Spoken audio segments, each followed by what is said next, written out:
Unspoiled Network podcast. This is Spoil Me, covering the Mage Errant series, Book 1, Into the Labyrinth. Chapters 1, 2, 3, and 4, Hugh of Emblem, The Choosing, Master and Apprentice. In these chapters, Hugh has a bit of overcoming he needs to do, but the problem is, nobody seems to know what he has to overcome, except for this one dude who luckily tunes in for a second. This school truly failing its students. Welcome to Spoil Me.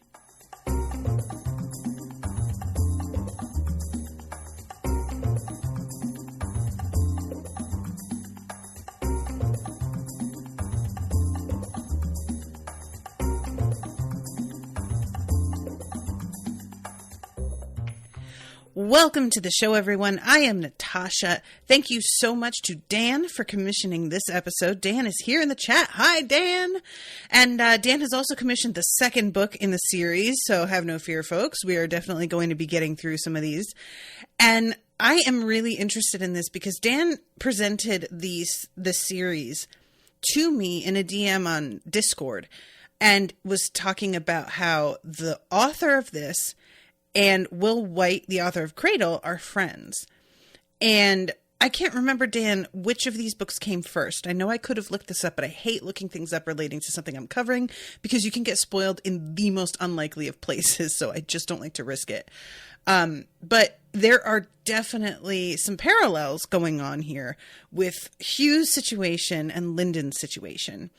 And if folks who are listening to my coverage of this have not listened to the Cradle series, I just want to warn you, there are going to be some mild spoilers that about information that doesn't get revealed until probably like book 2 or 3 of the series.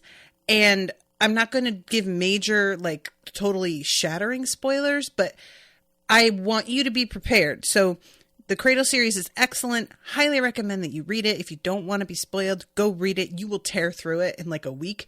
Come back to this. But I just wanted to let folks know because there are some very distinct things that I feel like are lining up that I really want to talk about. However, this is not a compare a book to the Cradle series podcast. It is just this is really what Dan said, I think, was something like, what if Hogwarts, but like better? And honestly, that is the vibe. It's like Hogwarts, if Hogwarts like took its teaching a little bit more seriously. It really is kind of the feeling. And if it was more true to life about how it handles conflicts between students. It's an interesting thing in Harry Potter. We've got this like one asshole privileged kid whose father has pull at the ministry and is important and has money. And he gets away with some stuff due to that, but there's a real clear vibe that none of the teachers like him except for Snape. He's got his cronies, but generally seems to be like viewed with some disdain by a lot of folks. And unfortunately, and I'm not speaking from experience because I didn't have this sort of dynamic at my school, but I have talked to and read about schools that do. And this is something that I have seen be particularly prevalent in a lot of British schools. But if you are a teacher who has contact with a student from a particular family, you have got to be careful about how you treat them because it will wind up changing parts of your life if you're not careful about it. And, in the Harry Potter universe, teachers just kind of were like, no, you're getting detention, you're getting extra homework. That shit can be that doesn't necessarily fly if you are in the real world and somebody wants to make your life shitty. So I am very interested to see how this continues because there's a whole thing going on here. So George says Cradle was first by a year, I believe. Cradle was 2016. Mage Errant was 2018. Oh, okay. So about 2 years, maybe, give or take. So, and Dan says, and if the magic system at the school made sense, that's the other thing. Harry Potter, it's very, kind of up in the air as to why anybody is particularly good at the things that they are good at. Harry is very average at regular spell work, but he's this amazing flyer. And it's sort of implied that's just like genetic. You know, his dad was a good flyer, and this is just something that Harry is also good at. But in this universe, it seems like while your talents specifically may not seem to come from particular places, which that is sort of just also real life. Some of us are really good at drawing. Some of us are really good at math, and we don't know why. There is still like a lineup between their talent and the way that magic works that causes them to excel, you know? So I'm going to start off the very first, it's interesting. The very first sentence of this book, it's actually technically 2 sentences, but I will admit my initial reaction was, oh no, because Hugh of Emblem wasn't good at much, but he was very, very good at hiding, which was good because he really needed to be. And the use of the word good, which was good, I was just like, we're getting a little redundant already here. And we are 2 sentences in. We better pick it up a little bit. But I will say that it is kind of funny when you step back and look at a lot of YA, especially how many books start with a kid who's being pursued by bullies. This is just a really popular way to start a story. And that is not shitting on this at all. There is a reason why that works, and it always works. Like, I am always, oh no, oh, I hope they don't catch you. Because I wasn't really bullied in this way, but I'm very sensitive to the concept of it, and I hated watching kids get bullied at school. I just tried to sort of blend into the background and not really draw attention to myself. I never participated, but I also never stood up for anybody, because that was part of trying to blend into the background. I knew if anything shifted slightly left, I would definitely become a target, because I was a weird kid. So I had great sympathy with the kids who couldn't seem to judge when to shut the fuck up or when to act like A instead of B. And I would watch this thing unfold that I was like, oh, it was inevitable that they were going to get jumped on for this, but this sucks, you know? And this kid, Hugh, is hiding from a kid called Rhodes. And Rhodes he is basically the exact opposite of Hugh in every way.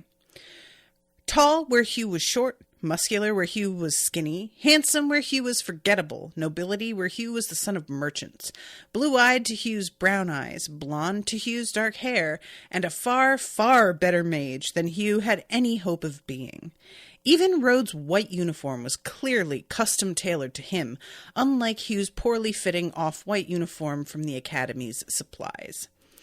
And I really appreciate that mention, too, because so many people have this idea that school uniforms are like the great equalizer, and that kids are so preoccupied with what they're wearing and the status symbol of like certain pieces of clothing or brand names that if we all just wore uniforms, they wouldn't be preoccupied with that sort of thing, and they would be it wouldn't be immediately apparent who had money or had parents who did not neglect them. But the thing is, school uniforms cost a type of money, man. And they are not the sort of thing that you can like get a cheaper version of. Like, yeah, I may not be able to afford designer jeans, but I can wear jeans and fit in because they're just close enough that nobody cares. But school uniforms are fairly expensive, and if your parents can't afford a bunch of changes of school uniforms and they can only afford like 2 sets, you're wearing the same clothes over and over. They wear out a lot faster. Maybe you don't get to wash them as often because you need them for the next day. And also things like this, you can get them tailored so that they fit better. Some kids rely on a charity to get their uniforms at all. Then there are kids who have body types that don't fit well into the uniforms to begin with. Some kids were too big to fit the uniforms, and so they have to buy like as close to the uniform as they can, but not quite. And this was an issue for me working certain jobs where there was a standard uniform, and I was a size 2X, and their shirt went up to a 1X, and I had to just get a red shirt that was close enough. but it still made me stand out as being the weirdo who didn't fit in the clothes. It's not that simple, man. Like, I'm personally against school uniforms. I understand the thinking behind it, but in as much as the practical aspects go, I don't think there's any way to hide who's got money and who doesn't in situations like this. If you have money, you're going to find ways to show people you have it. And it's just going to be detectable whether or not you are wearing the same kind of basic clothing as everyone else. Dan's in the chat saying money always finds a way to show off. That's exactly it.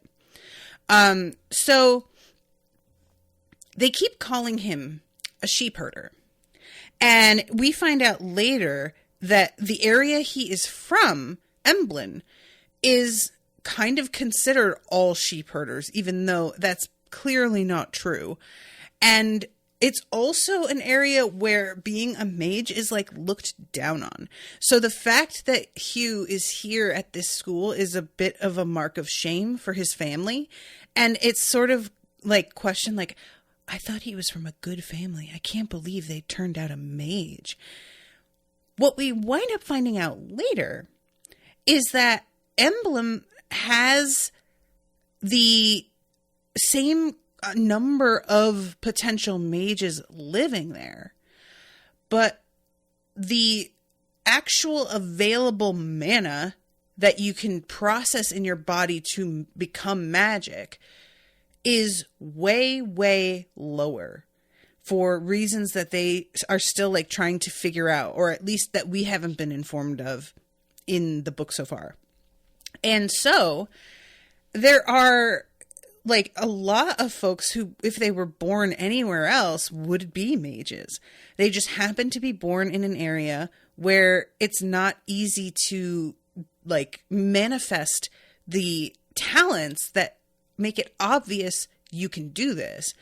And the reason that Hugh can manifest those talents is that he was born with an unusually large like mana capacity, and thus is able to put more into spells and get them to work. And this is just something that winds up biting him in the ass now that he is in a regular place trying to do the same spells in the same way as all of the other kids who grew up in much more ordinary circumstances.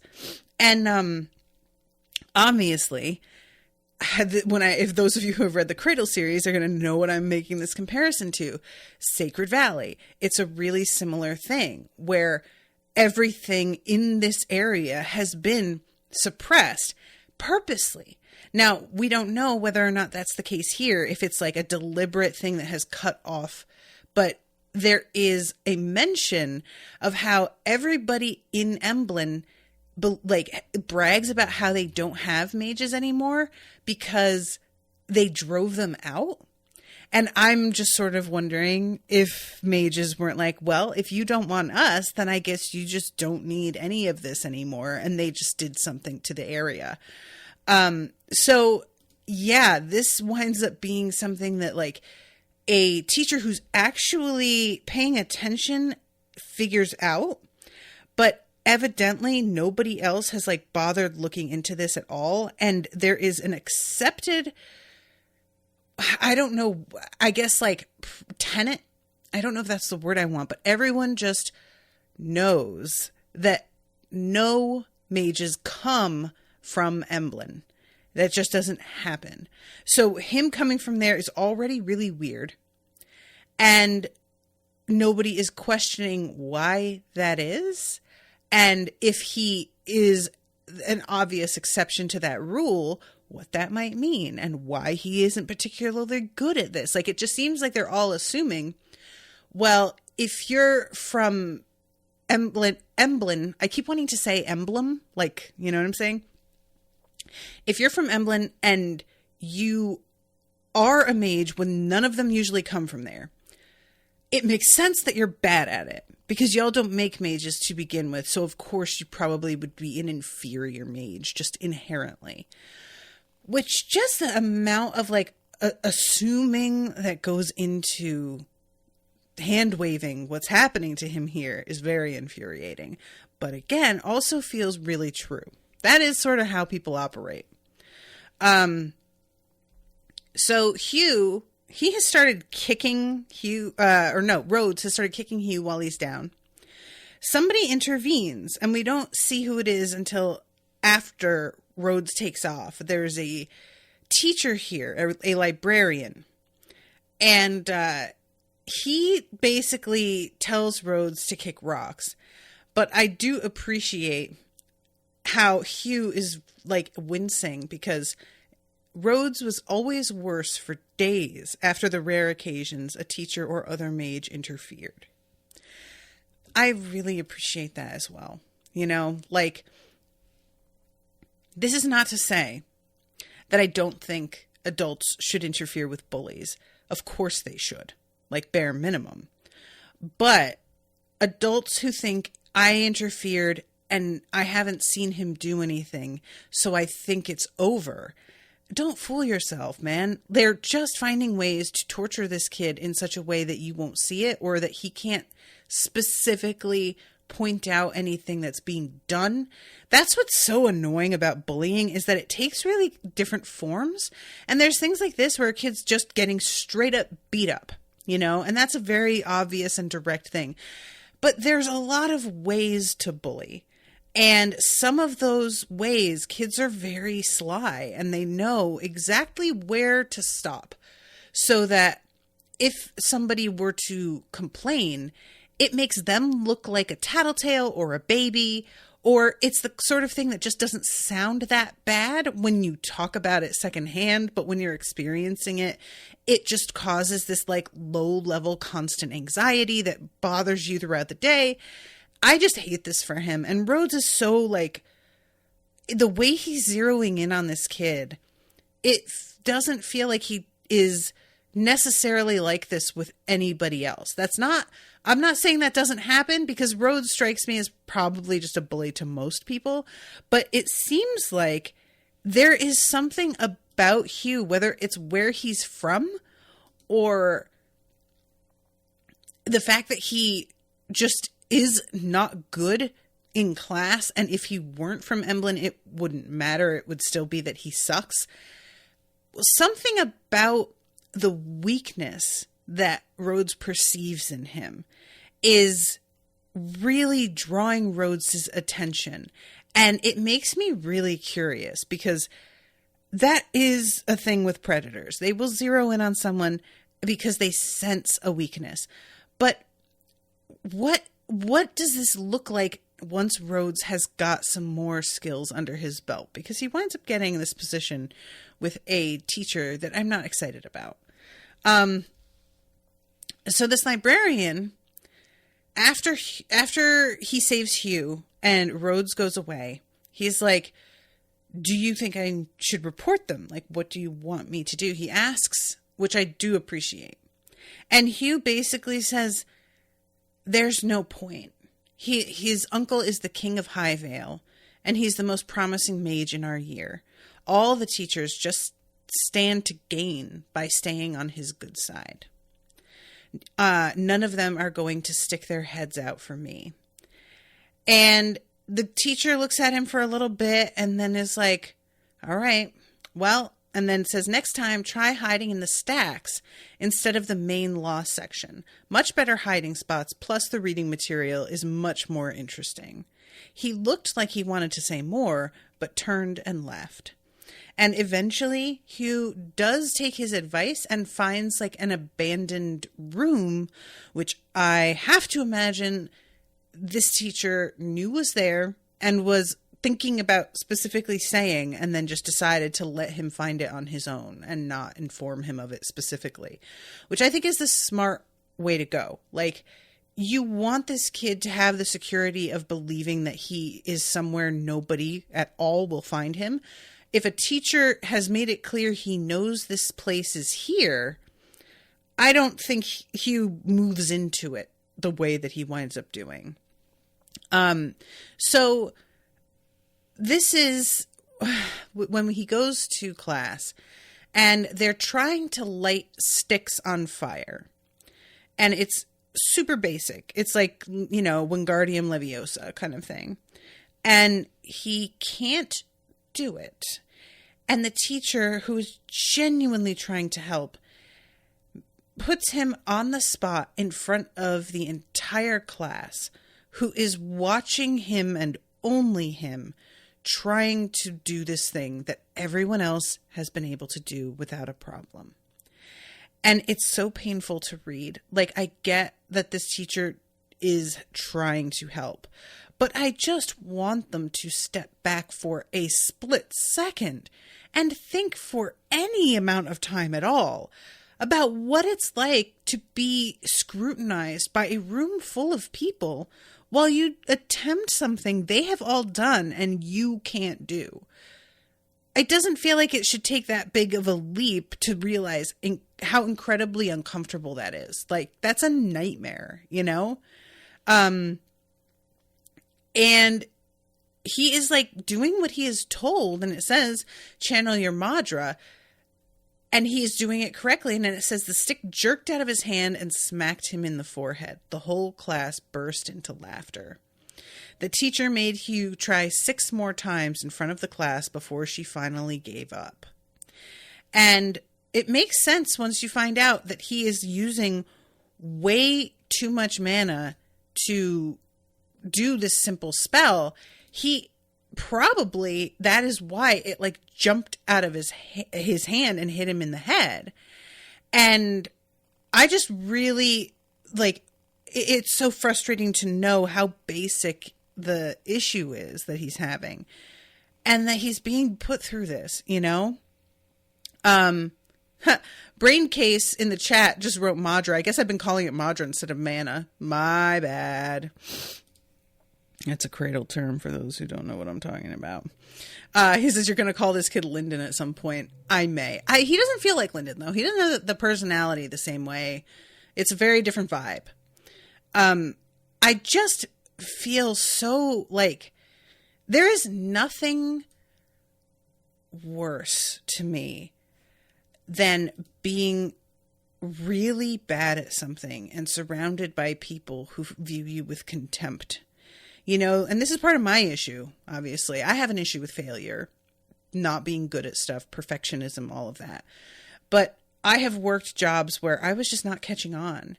And I knew that the people I worked with were beginning to lose their patience with me. And I would literally say prayers in my car before going in for my shift because I was desperate. I know I'm an intelligent person. I know that I am an organized person. I am not incompetent. And yet it was less the work itself and more the derisive vibe of everyone around me that got under my skin and completely fucked me up.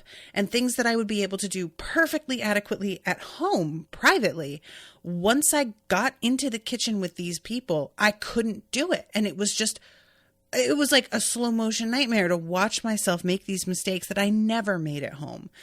And I just really felt for him. He is just going through it here.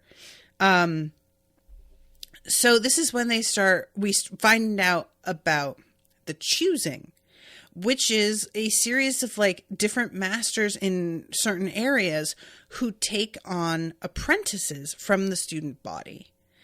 And there's a guy who is named Aiden Dragonslayer, and he apparently has an affinity for 5 different types of magic.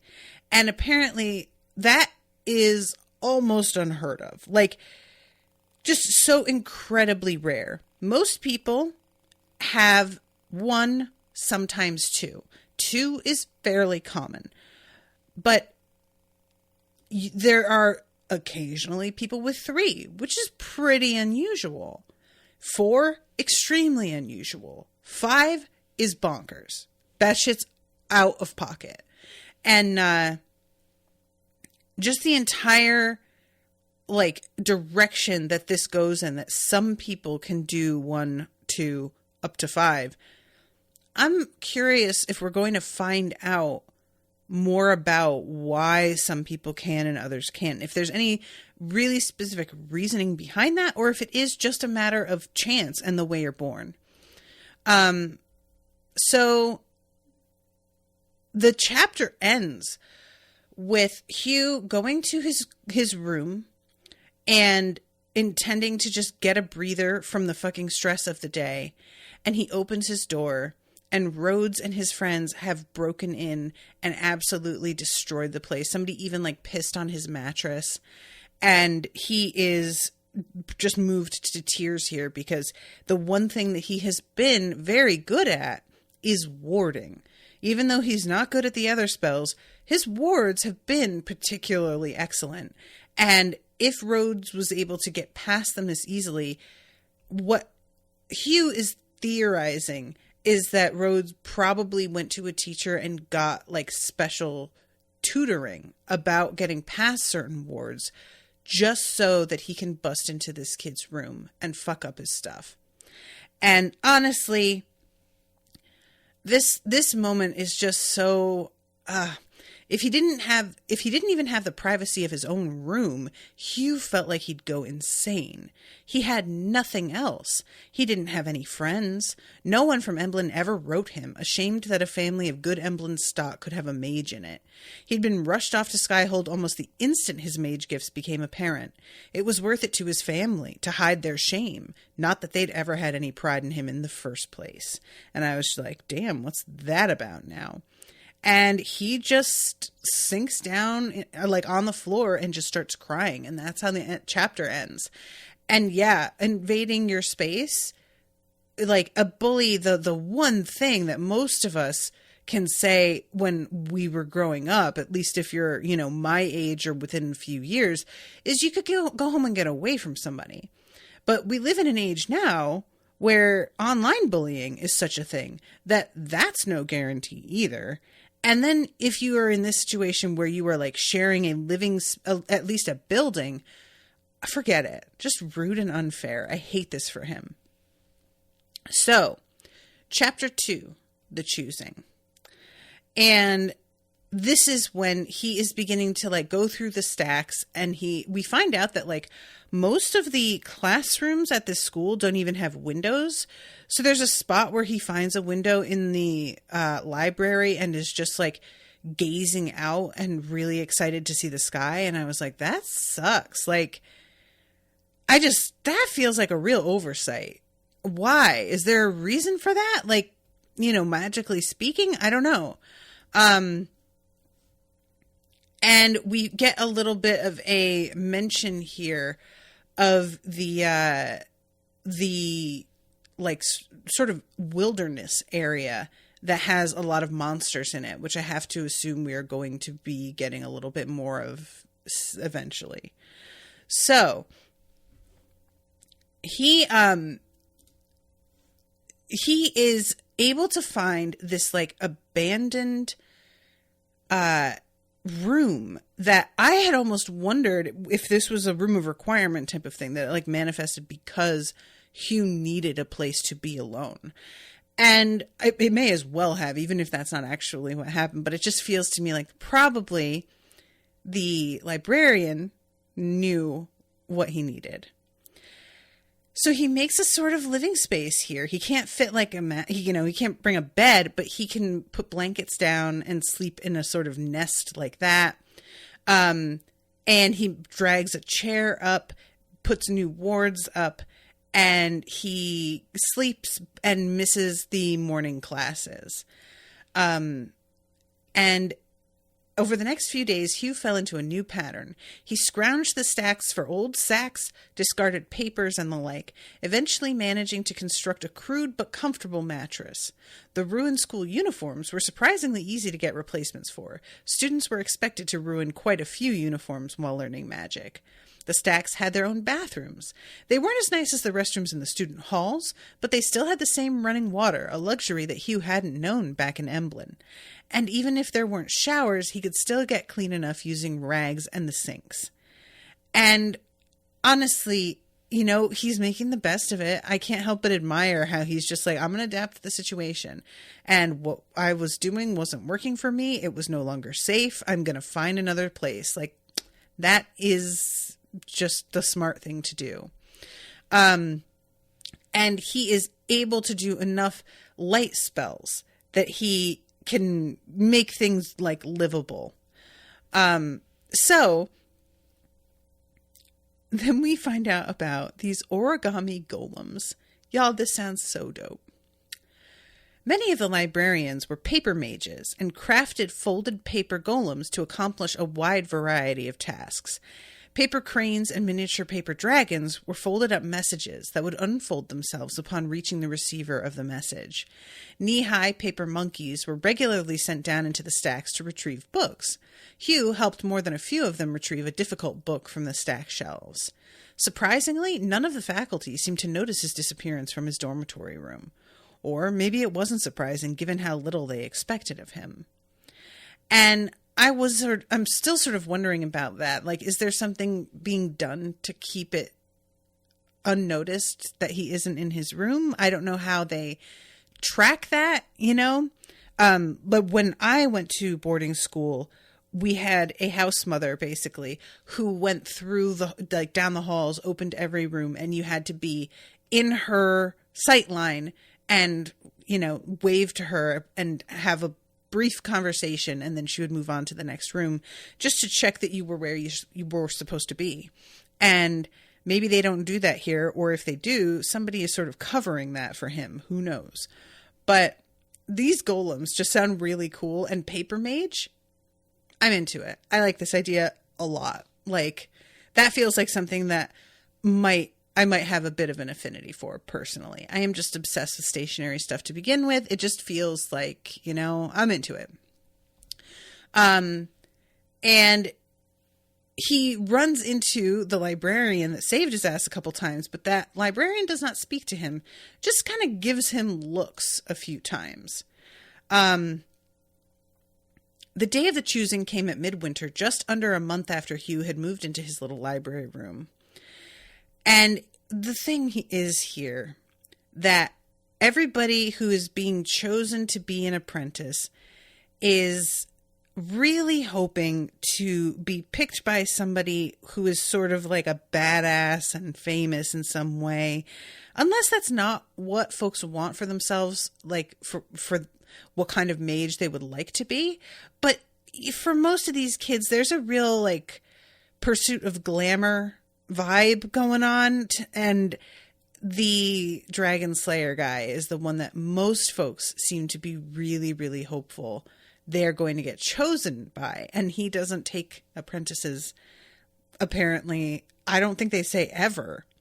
So the fact that he does pick somebody, even though Hugh really didn't expect it at all, the fact that he doesn't get picked, he can't help but be kind of crushed by it. And I was like, I understand that. There are things that you're just like, I had no expectation, but you realize in your heart, there was still that tiny glimmer of hope. Expectation is too strong a word, but hope was definitely there. And I'm going to describe this. The mana that everyone channeled from the ether around them was identical, but it got converted in the body to different types. And this is, again, with Cradle, you've got aura, and that gets turned into Madra. So here you've got ether that gets turned into mana. A mage with an affinity for fire could more easily convert etheric mana to fire mana. A mage with an affinity for plants could convert etheric mana to plant mana, and so on and so forth. There were hundreds of known affinities, and many of them overlap considerably with one another. To make it even more confusing, many mages had overlapping affinities. A mage with affinities for fire and earth, for instance, could probably train a mage with a magma affinity. You didn't necessarily have to train in a style of magic that matches your affinity, but it was much, much harder to train a different affinity. And Hugh straight up doesn't have an affinity. He has tested himself for a bunch of things and he can't identify anything. So what he is thinking is that maybe one of the janitorial mages will choose him, because all you need to do for that is channel mana into something. And it's not about an affinity. It's apparently about like making devices work, which is a different thing. But he is really like dreading this, because that kind of work, anything that's sort of labor related, is looked down on by a lot of people, which is a bummer. You know, I just like, there's definitely, it's understandable, especially for kids. There's something that unglamorous would be like, oh, I don't want that. But also, as I get older, you know, people who do that sort of work literally keep the world running. And it's very frustrating to know how much it's looked down upon when it is the backbone of anything remaining functional, you know? So, oh yeah, MX Shard says, it reminds me of Lyndon beginning of Cradle having to focus on using scripts instead of using actual sacred arts. Exactly. Very good comparison. And sort of, you know, bringing up Dresden Files here, we have Butters, who is able to use instructions from Bob to make like artifacts, but Butters doesn't himself have magical ability. He can make objects that basically function magically with the aid of Bob, who he has like made a connection with, but he's not himself a wizard, but he still manages to like get shit done, you know, in his way. So the first person to get up is Aiden, and he picks Rhodes. And Hugh is just like, ugh, gross. But apparently Rhodes he has an affinity for 3 different types of mana. So it kind of makes sense that he got picked. And then as it goes on and he's not being selected and he's starting to realize how slim his prospects really are, he starts to kind of tune out. And eventually the librarian stands up and calls his name. And I love this. He felt a brief moment of hope, then saw 2 other students walking toward the stage, and his heart sank. Masters almost never took more than 2 apprentices. And then the librarian looks at him and is like, Hugh of Emblin. And he's like, oh, shit. So he gets up and heads over there. And is thinking about, this guy probably just feels sorry for me. And then his next thought is like, okay, which I really appreciated. Hugh is just low-key like, so maybe he pities me. Oh, well, so at least I get something out of it. And I was like, that is the vibe. Truly. There are times where you have to have your pride and no, I don't want to. And then there are times to shut the fuck up and just be like, well, at least I'm getting any sort of advantage from my pathetic, pitiful situation. And that's just totally fine with me. So he gets, he's with 2 other people. The first, taller by several inches, had the dark skin and long pale hair closer to white than blonde of one of the residents of the southwestern coast cities. The girl also had what looked like thin tree branch-shaped burn scars on her hands and on one cheek. She had absolutely no expression on her face and kept her eyes straight ahead. The other apprentice was even shorter than Hugh. She was pale, but with a brilliant shock of long red hair. She also had more tattoos than anyone he'd ever met before. The tattoos were interlocking geometric designs done in a brilliant blue. It almost looked like someone had tattooed spell forms all over her. They ran down her arms to her fingers, up her neck, even onto her forehead and cheeks, though not onto the rest of her face. Hugh had never seen anyone like her, and hadn't the slightest clue where she was from. As he eyed her, she noticed him looking and gave him a furious glare in response. And the librarian introduces himself. I'm Alliston Haber, Librarian Errant.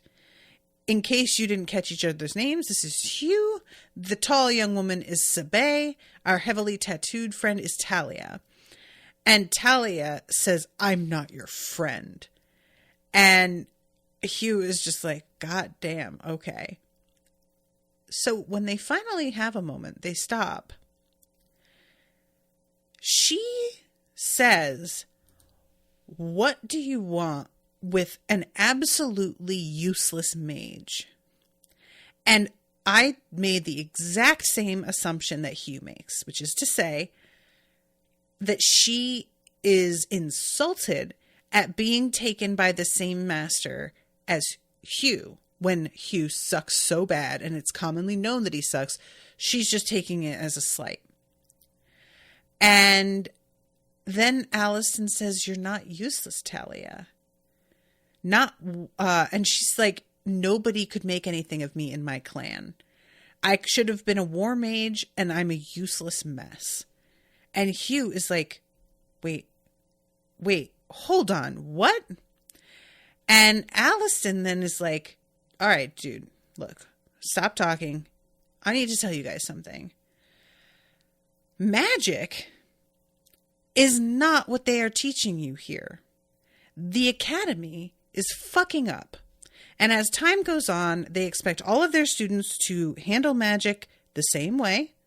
And they are making the classes larger so that teachers have less ability to focus on their individual students and take a look at what might be working and why. I believe that this school is like letting a lot of people slip through the cracks because they do not know how to handle them." And y'all know I am always a big fan of any sort of allegory for learning disabilities or just a person having a different like way of doing things and it being not only not understood, but not even acknowledged. You know, like it's just this is the world for a lot of people.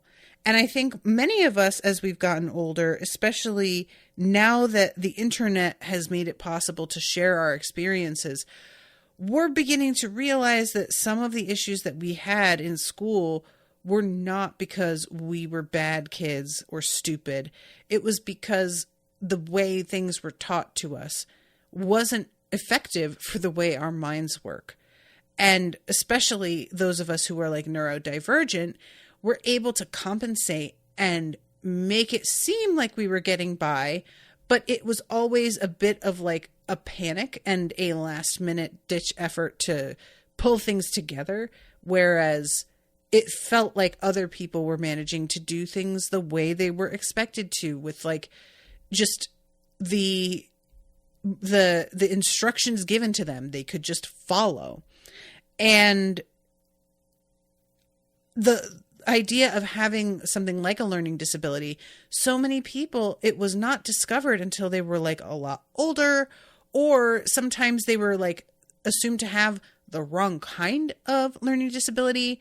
And then there's people who have like, you know, ADD, and they are considered to just be hyperactive and they can't focus and they don't listen, they don't pay attention. And this is something that needs to be like broken out of them, you know? It's just a shame how many cool things and how many people out there had the potential in them to do something really neat. And then it just basically got like over time crushed out of their spirit. I just really hate this. It's so understandable in light of, especially in the United States, how we don't funnel any fucking resources into public schools anymore. So yeah, larger class sizes do mean teachers don't have like aides and stuff anymore. And when you're dealing with children, like especially very young children, holy shit, you know, a classroom of 30 kids who are all under the age of like 12 or 13, that is a lot of energy. That is a lot to like keep focused and on track all alone. And that is just to get through the day. That is not to help them reach their optimal levels of academic achievement or artistic or musical achievement, although that is in itself becoming rarer and rarer as well. So yeah, this whole thing just feels extremely apt. And it's really interesting to me how much a lot of what's going on in this feels reminiscent of Cradle in certain ways, but Cradle didn't have a school system. You know, it was just a societal thing versus a systemic in this very easy to pin down sort of way. So it just came out looking really different. And basically, as much as Hugh wants to like feel some hope about this dude Alliston is just giving him crazy. He's just like, I don't believe you. And he says, everyone said I'd never succeed as a battle mage, and I proved them all wrong. And I'm very curious about that, but we don't get any more about that. So he then is like, it's not my place to tell your stories to each other. I recommend you share, but I don't require it. But I will tell you each about each other's magical problems. So, Talia was born to a line of powerful fire mages. Her family was so confident she'd be another that they gave her flame-enhancing spellform tattoos before her affinities had even manifested. Unfortunately, Talia isn't a fire mage. Her affinities lie incredibly strongly in bone and dream, both rare and powerful affinities. Her tattoos, however, have inhibited her abilities to control her gifts. They force her into trying to control her affinities as though they were both fire, which has resulted in at least one destroyed classroom. Which, I love that her issues are straight up. Her family had such an expectation.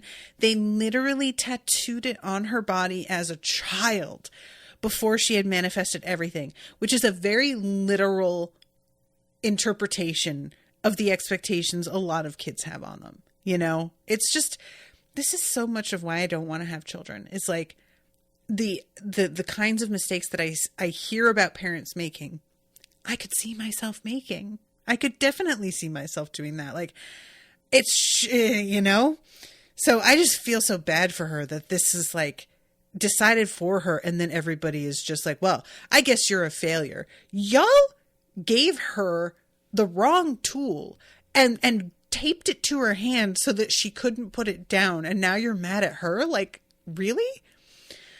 Sabé was also born into a powerful lineage, storm mages. Sabé, however, seems to completely lack the ability to control her powers more than a few inches away from her body.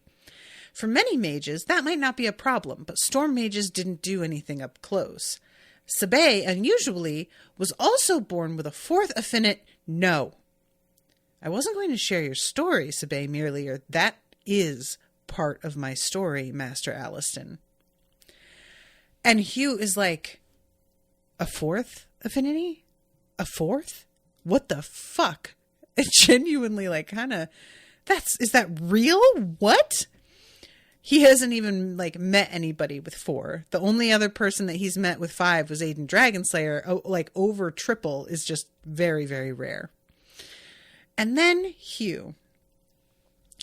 I only figured out your problem after weeks of research. And this is when Talia says, everyone knows no mages come from Emblem. And fucking Alliston has to be like, girl, I have said a few times now that what everybody knows is not a thing you should be bothering your head about. And this bitch just doesn't want to let that sink in. She's just really resistant to stopping and questioning the things that she has been taught. And I get it, because it's like a difficult thing to really stop and acknowledge that maybe the people that you respected and believed in your life didn't know what the fuck they were talking about. But genuinely, girl, you need to just like maybe not talk right away every time anything comes up. She's a little bit too ready to share her opinion all the time. And there are going to be instances where you maybe just want to pipe down and fucking listen, because you have already been proven to not know what you're talking about a couple times in a row. Take the L, back off. But she's not really doing that.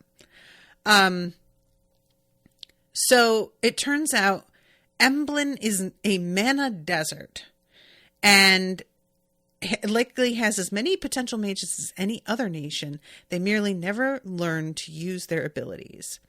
Hugh, if he'd been any weaker, never would have manifested any abilities at all. He was, however, born with an astonishingly powerful talent. At only 15, his mana reserves are as large as those of many fully trained mages. As he gets older and farther along in his training, they will only grow even further. And again, have to mention Cradle. And this is not something that Lyndon is born with.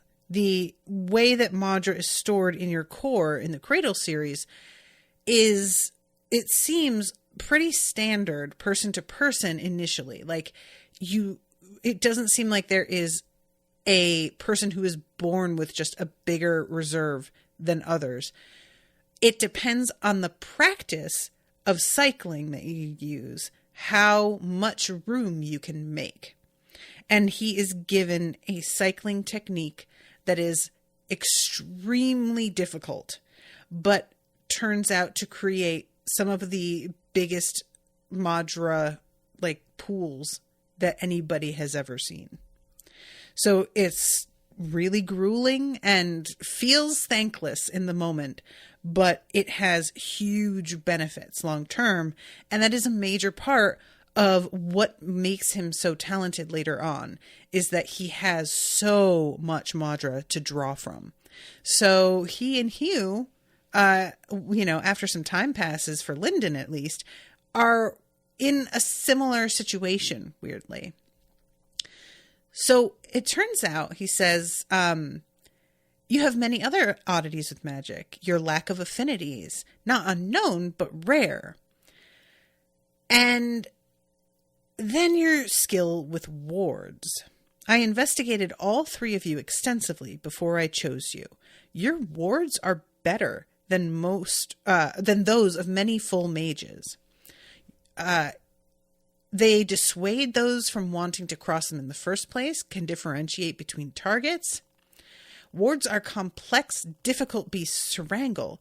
Just pushing more mana in would collapse them. Hugh is doing something much more unusual. He is imbuing them with his own will. You are what is known as a warlock.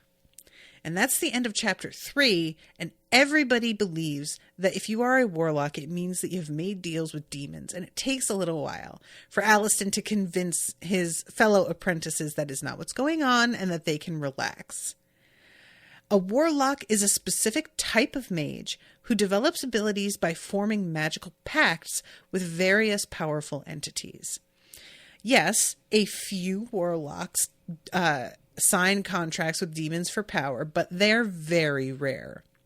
Warlock contracts can be made with all sorts of beings: elementals, dragons, spirits, even sufficiently powerful magical items. The only requirements are that the being be magical, powerful, and sentient, or at least capable of developing sentience. The Griffin Riders of Sarnasis are warlocks who have formed magical bonds with their griffins. The Sacred Swordsmen of Havath are warlords who have formed magical pacts with their weapons. And when Talia is like, how do you form a contract with a sword? He's like, it's a big thing that I won't get into, but there's a reason. And essentially, what it boils down to is, you better be a goddamn good negotiator, though. And be very cautious about it, because you could get into a situation where the terms are not advantageous and you are fucked. So be extremely careful about this whole thing. And the difference is that most warlocks don't have a lot of mana reservoirs because they don't need them. They get their power via other means. But because you are a warlock with these huge mana reservoirs, you've got a whole other situation that opens a lot more interesting possibilities up to you. And he gives Hugh a book that is a bestiary.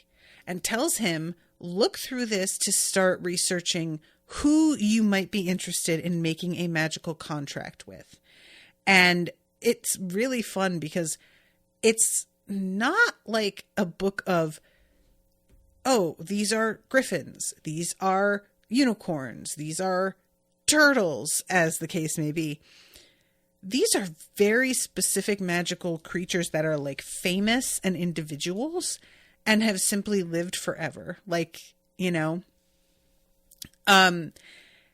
Hugh goes back to his little cubbyhole in the library and he stops dead. The whole room has been actually furnished. And this got to me a little bit, you guys. There's a proper bed. The rickety furniture has been replaced with better stuff. There are, you know, all of these other books that are more relevant to him. Novels. There's a clock, glow crystals installed in the walls. He even has like a refreshed window with better glass so that he can see outside. And there's a note that says, I can't be having any student of mine sleeping on a bed of trash. And Hugh just bursts into tears again. And I really appreciated that. Like, it's not only having this place that has been made into a retreat for him and a teacher knows about it and is giving tacit approval. It's finding out that you have had nothing but self-loathing because you are bad at things and finding out that it is not your fault that you are bad at things. You were born under a particular set of circumstances that has led to you not getting what you needed. And finally, somebody has seen that in you and is promising to make that right. And I am absolutely like, I really appreciate that Hugh has so far now like burst into tears twice in the series and we're only at chapter 4 because I feel like a lot of writers might be loath to have their main character, if he does indeed turn out to be the main, but I'm going to assume he is, to have him like start crying more than once. And I think that's a really like realistic depiction, man. You know, we may want to pretend that a stiff upper lip is the way. Fuck that. Genuinely. Like, that's not, I don't admire that or anything. So we get some really wild creatures here and I don't have a lot of time, so I won't go through every single one of them. But there is a kraken. And the thing is that he's getting descriptions of like where they live and their temperament, but not specifically the kinds of things you could get from a partnership with them. So Hugh has to kind of guess what might be a benefit, but he doesn't have any specific like information on that. There is a minotaur, which truly, no thank you. Just count me out. A minotaur, that's too far. Zithix, an elephant-sized spider found in the depths of the labyrinth below Skyhold. This huge arachnid enjoys asking riddles of and toying with her prey before carrying back to her web to become part of her larder. And Hugh was like, excuse me? There's a labyrinth below us, which I have heard about, but there's just a fucking giant spider? I didn't. Okay, wow. And then Heliothrax, a basically sun dragon. Friendly toward mankind, known to aid mankind against various magical beasts. And this is the one that Hugh was like, ooh, dope. Yes, please. Jaskaloskus, the living pyroclasm, an ash elemental of immense age and power. He seldom leaves the volcanic caldera he resides in, but when stirred to anger is capable of wiping out entire cities. And Hugh is like, I'm good. Yeah, no on that one.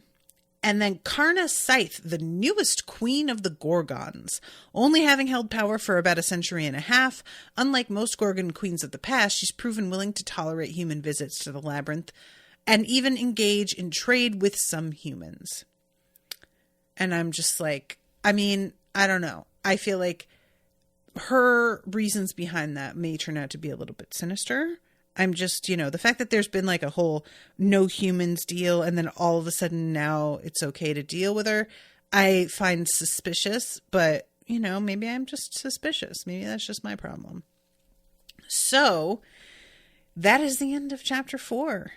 But I am very interested and very specifically like wondering who Hugh is going to wind up making an alliance with, because part of me feels like it's not even going to be a creature from this list. Like this isn't the entire bestiary, first of all. And I wonder like how these creatures are found, if there's a possibility of Hugh like stumbling across something of power on his own. I don't know. But I am looking forward to finding out how Hugh can adjust the way he's been performing magic so that he can do some of these basic spells that have been beyond him, because pretty much my main concern right now is knocking Rhodes on his ass. So that's the thing I am most looking forward to, is hopefully Hugh being in a position where he can like actually defend himself and be a bit of a surprise to a dude who has tormented him. All right. Well, I'm going to wrap up, y'all. Next episode is Thursday. So that will be chapters 5 through 8 for those who are interested in reading along. And thank you again, Dan, for commissioning this. Appreciate you a lot. Thank you all for listening. And until then, toodaloo, motherfuckers.